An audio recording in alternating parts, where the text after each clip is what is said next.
Absolutely. Thank you for welcoming me to your day of learning, and I'm excited to be with you. I was in Kentucky just last month doing some kind of user group training, so happy to be back with you folks. As mentioned, today we are here to talk about the Enrollment Cleanup Wizard, and the Enrollment Cleanup Wizard was designed to remove or update enrollments in future school years or current school years. You'll notice with the asterisk next to remove or update that there's a condition to the functionality of it, and we'll talk about that once we get into the tool.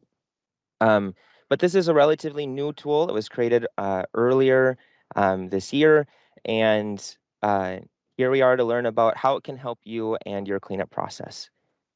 A couple of reasons for why we might use the enrollment cleanup wizard include a student moved prior to the end of the last school year, but after enrollments were rolled forward. So to say that another way, we went through the calendar roll forward process. All of those enrollments rolled forward. A student in April decided that they will no longer attend your school. And so now they have a future enrollment, but we need to get rid of that enrollment. We use the enrollment cleanup wizard to remove the future enrollment based on the fact that their participation was end dated this current school year. Another reason would be the start date of the future school year has changed since its initial creation. So again, we've done the roll forward process using the calendar wizard. We've created our new calendars and estimated what our start date would be. But now we have a better idea and we need to update those enrollment records. A student was promoted to the next grade level for the next school year during the roll forward process, but was unable to meet all requirements for that next grade level. So we all have hopes, right, that every student will be able to achieve what is necessary to be promoted to the next grade. Sometimes that doesn't happen. Now we need to go ahead and update those records for the future year. And lastly, one last example would be updates were made to a student's active enrollment after enrollments were rolled forward. So we know that things about a student will change throughout the year, and you change that on the active enrollment. Now we need to make sure that it was reflected in the enrollment for the future year. We are going to jump into the enrollment wizard. I will demonstrate it, and if you are following along on your end, uh, today I will be operating in a training site, so it's all fake information. No worries about any student data or privacy. I will also be navigating in the new look today, but I will provide you with classic look navigation if you would like, if that's what you're more comfortable with. So first, let's start with classic look. I'm going to toggle off the new. And to find the enrollment cleanup wizard in our index along the left side of our screen, we're going to scroll down until we find System Administration, Student, and Enrollment Cleanup Wizard. This is what that window will look like. Now, one recommendation I have is that if you are following along and want to practice, that perhaps you do this in your sandbox site, or that you just watch until you know you're ready to do any changes or anything of that nature, right? Otherwise, if you are going to be operating in the new look with me today, I'm going to go ahead and toggle that on. And now from our main menu, that will live in student information, general student administration, and enrollment cleanup wizard. So once again, for classic, system administration, student, enrollment cleanup wizard, and for the new, student information, general student administration, enrollment cleanup wizard.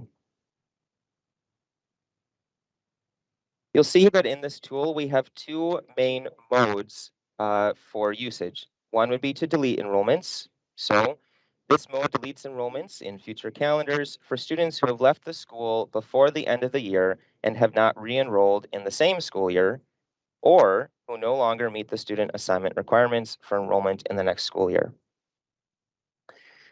Or we can update enrollments. This mode updates attributes and start dates for enrollment records, ninth grade entry dates on graduation records, transportation records, and course section rosters. We can update enrollments to the first instructional date of the selected calendar or backdated to a date prior to the first instructional date of the selected calendar. And attributes in the selected calendar that are marked as copies forward can also be updated to match previous year values.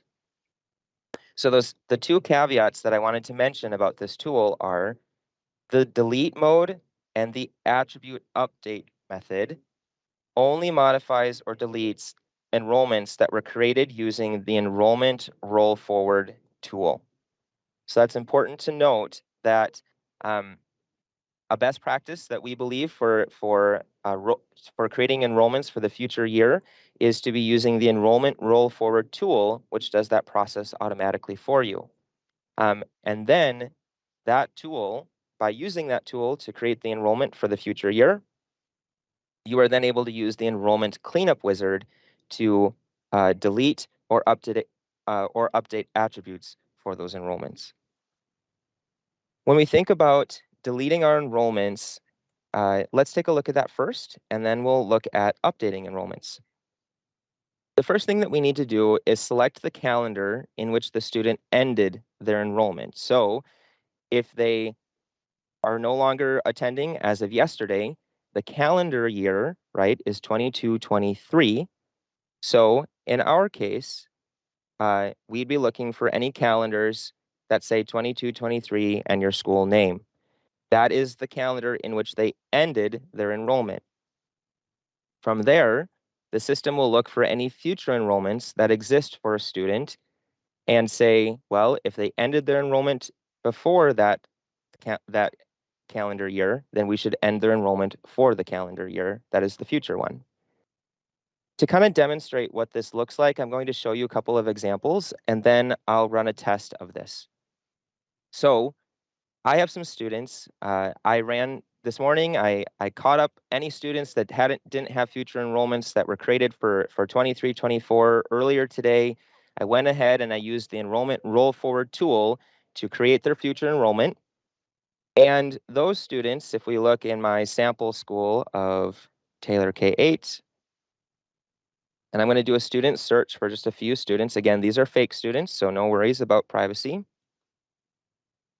And if I look at their enrollment tab, we'll notice that in bold, this is the current enrollment, but up above it is their future enrollment. Well, Eleanor here moved out of the district as of yesterday. So I'm going to go ahead and end date Eleanor's current enrollment to yesterday's date and save. We can see that it's no longer the active enrollment, but it hasn't done anything to our future enrollment. So let's remember Eleanor's name, and I'm going to do this for a few more students. Same idea.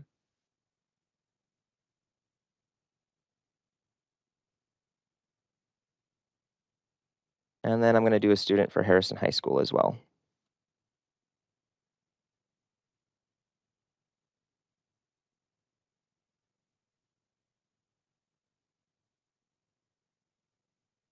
So all of these students received enrollments via the roll forward tool. And I am now end dating their current year enrollment, but now I need to remove these future year enrollments kind of en masse. And we're going to use the cleanup wizard to do that. So I'm going to go back to my index, student administration, or student information, excuse me, general student administration, and then enrollment cleanup wizard in the new look. In the classic look, it would be system administration, student enrollment cleanup wizard. So I can select all calendars. I can select many calendars at one time. And if I wanted to worry about all of my 22-23 calendars, I could do that en masse. I could say which grades from those calendars do I want to look at. I did do a few other students earlier today, so I'm just going to go ahead and do all calendars, all grades. And this is just going to be looking for students who have a future enrollment but their enrollment was end dated in this current school year. I also need to select a primary partial type and run the test. First, the recommendation, right, is that you test your work first. So when I do that, I'll see from the current calendar, this student withdrew at this date, and therefore we will clean it up in this future calendar. Same thing for Harrison High School and for Taylor K-8. If I was satisfied with that work, then I would close out of this tab and I would run cleanup, and I would get a pop-up that said that those enrollments were cleaned up in the future calendar year. The other functionality of this tool is to update enrollments.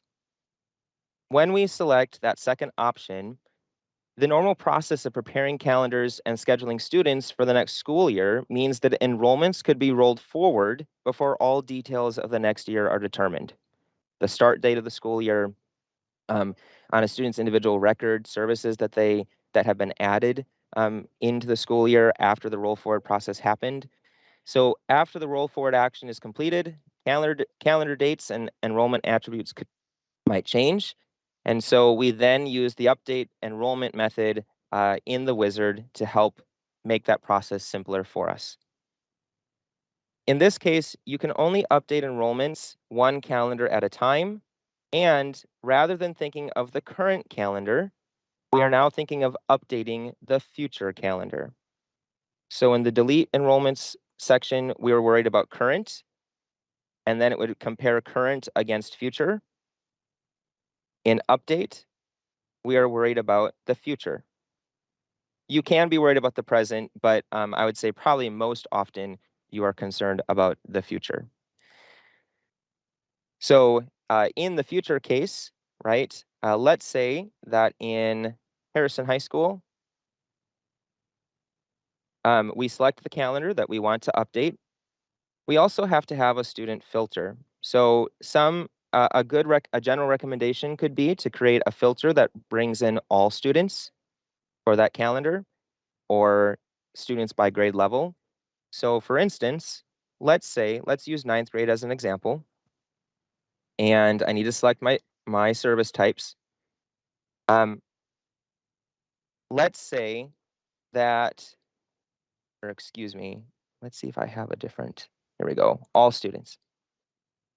Okay, let's say that all students, all service types, need to have their enrollment and related record start dates updated to the first instructional day of the calendar. So when we did the roll forward process initially, we put an arbitrary date in there because the calendar wasn't approved yet for the future year. Now we are ready to update the enrollment record, and we want it to equal the first instruction day of the 23-24 school year.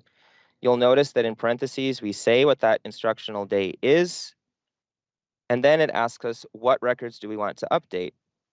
The first one is on the student's graduation tab. It says student first entered 9th grade in this year, this date.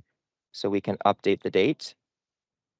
We can update course section rosters.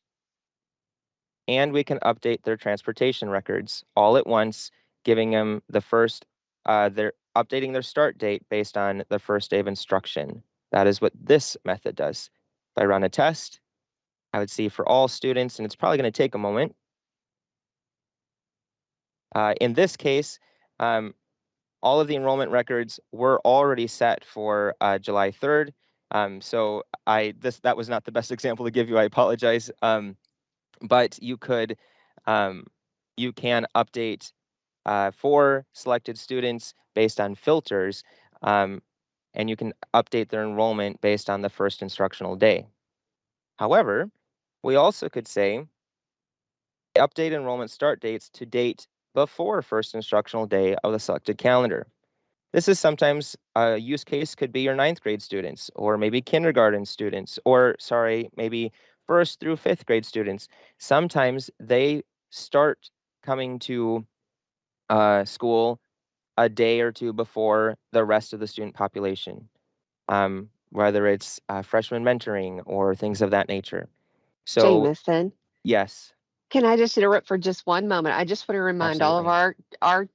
users that for Kentucky, all of our enrollments need to do that instructional first start date. So the first I'm day of so sorry. instructional date. That's fine. You were pulled in last minute. So, but for Kentucky, we always use that instructional Well, first day then of school.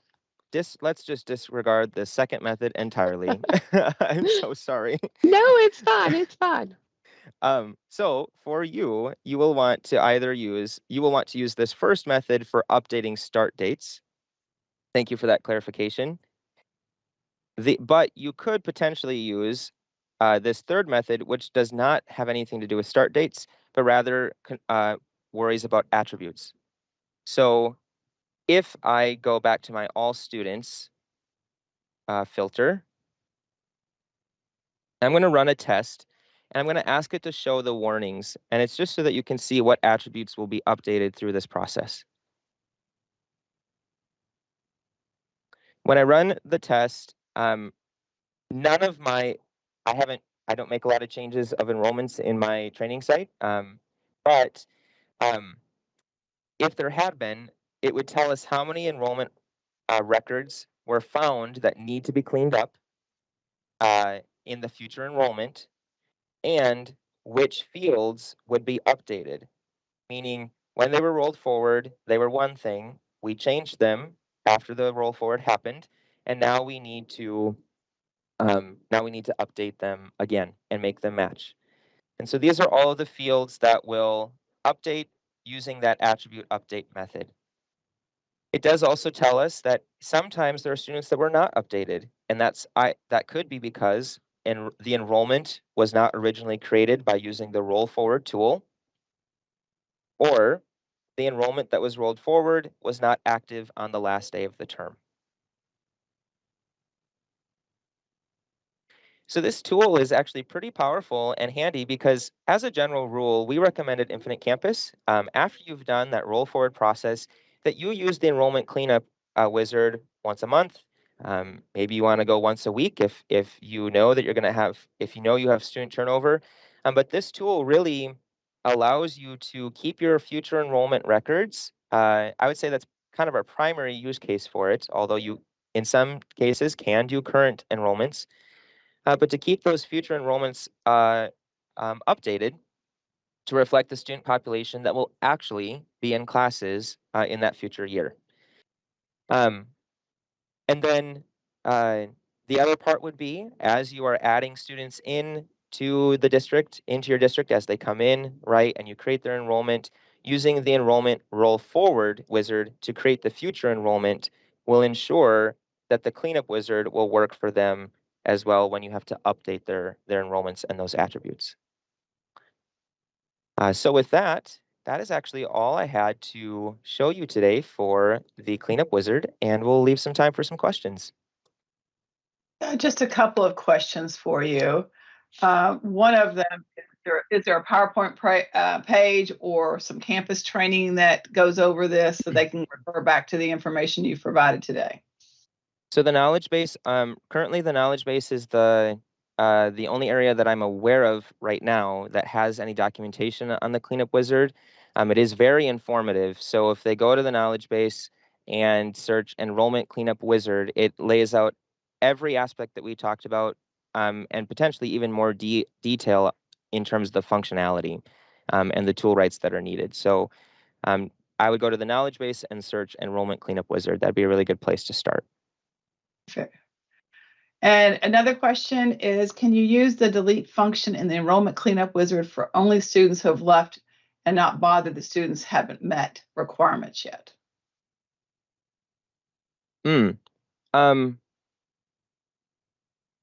Yes, because to go through, I believe for the enrollment, you have to mark in the enrollment whether or not they, met those requirements.